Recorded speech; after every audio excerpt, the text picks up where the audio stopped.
Anong mensahe ang kailangan marinig ng mga fire signs? Aries, Leo, Sagittarius.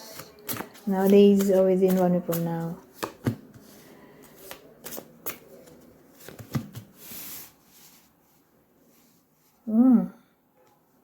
So, playboy to.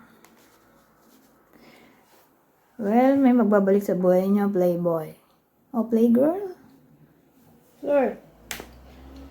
Kung dito magbabalik ay parating pa lang. Na para bang lulukoyin ka lang neto.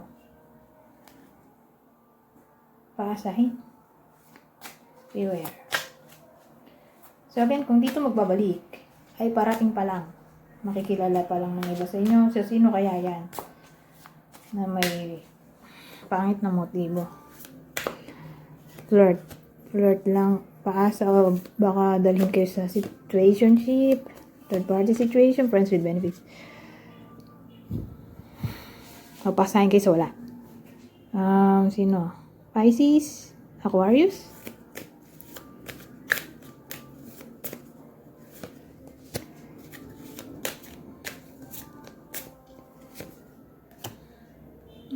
Baliktad na itong mga to. Connected siguro to dun sa kaninang sinabi ko.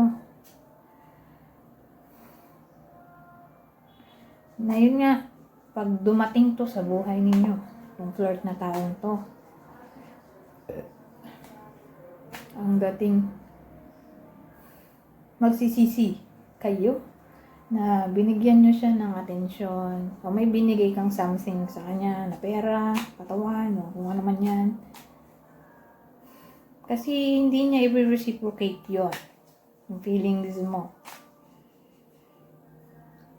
Parang hindi yan. Malulungkot ka. O magiging paranoid. Pwede rin kasi magiging on and off ang taong to sa buhay mo. So, beware. So, yung tao, possible na tao kay Pisces, Aquarius. Okay? Kung dito, dumating na sa buhay ninyo, ay parating pa lang. Ang iba sa inyo. Okay, parating pa lang sa iba sa inyo. Makikilala pala. Kasi more like, dadaling kayo sa friends with benefits. So, situationship, third party situation.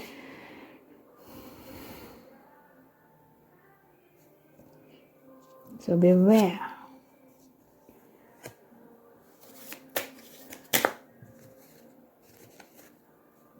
Ito.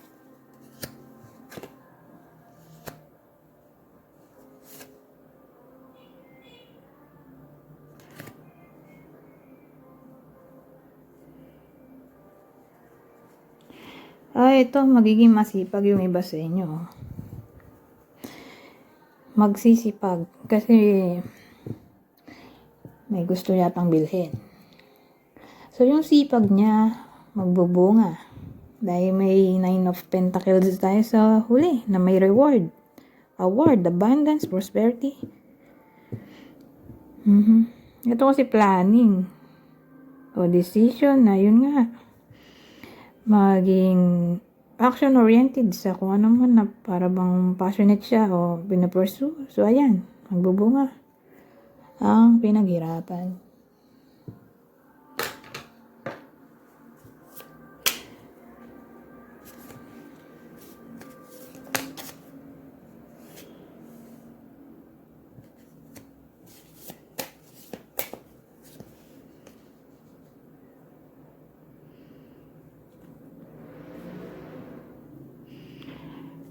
Well, yung iba sa inyo, mukhang may darating, o baka nga dumating na. Pero at first, hindi pinansin. Kasi, ganun yun dito eh. May dumating na opportunity o anything na parang inalok. Pero hindi tinanggap. Agad. So, dito tinanggap na. Parang opportunity.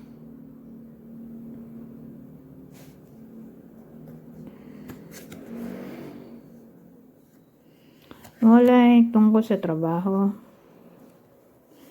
Kasi ano to, 3 of Pentacles.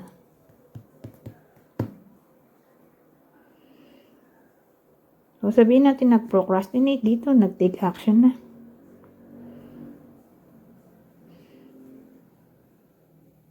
Magiging dedicated na sa work. Committed sa work. Ayun pala.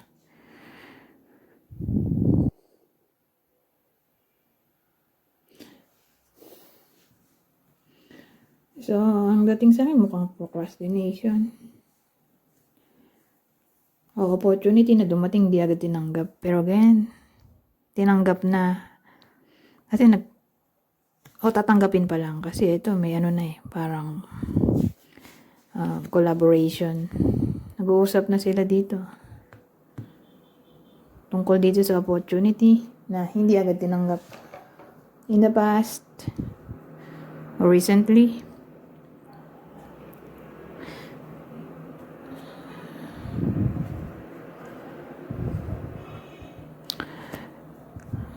ito partnership kasi to.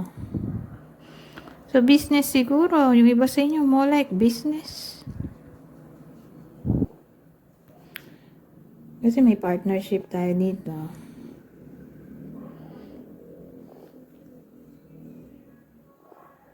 O siguro kung gagawin natin tong love, may dumating opportunity. Sabihin natin, hindi tinanggap agad yung tao na parang nag-aalok ng feelings. Sutor. Pwedeng ganon. Manliligaw. Pero this time, parang bibigyan ng iba sa inyo ng chance na i-prove ang sarili. Ayan. Ganun ang dating.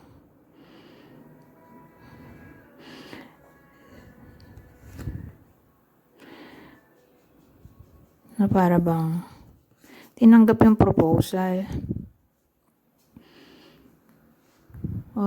Pwede rin namang nanliligaw na to.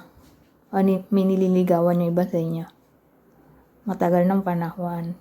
Tapos, parang walang respond yung puso niya. Well, dito, baka maging sila na. O magkaroon na ng ansa kung pasado ba o hindi, pero more like pasado. Baka nga maging kayo na kung gano'n ang case para sa iba sa inyo. So, sino kaya yon? Possible na tao dito.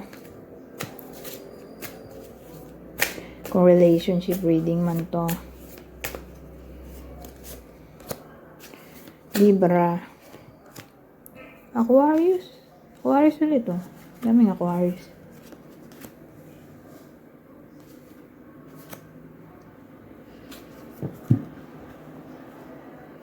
Patay dito isa.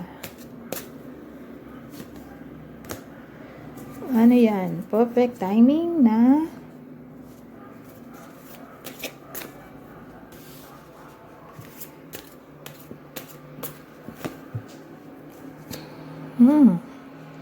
perfect timing na magkaroon ng confidence sa sarili, maging strong, karoon ng courage,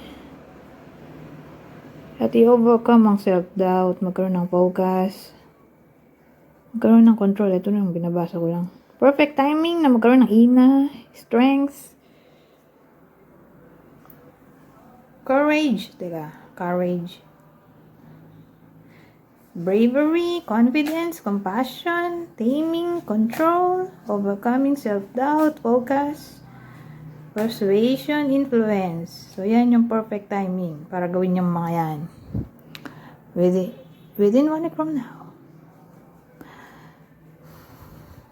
Well, actually, ano rin yan eh. Self-love, di ba? Yung the strength code. O, i-priority. Perfect timing na i-priority ang sarili. Lalo na kung sa tingin mo, para bang naging people pleaser ka, na parang laging mahalaga sa iyo yung ibang tao, na nakalimutan mo ng sarili mo. O pamper ang sarili. Perfect timing. O perfect timing na ipagtanggol ang rights.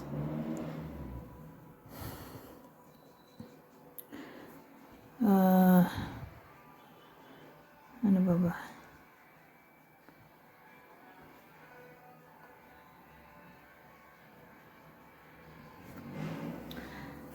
O i-accept ang hindi ma-accept. Ayun lang naisip ko. Anyways, hanggang dito na lang. Goodbye po now.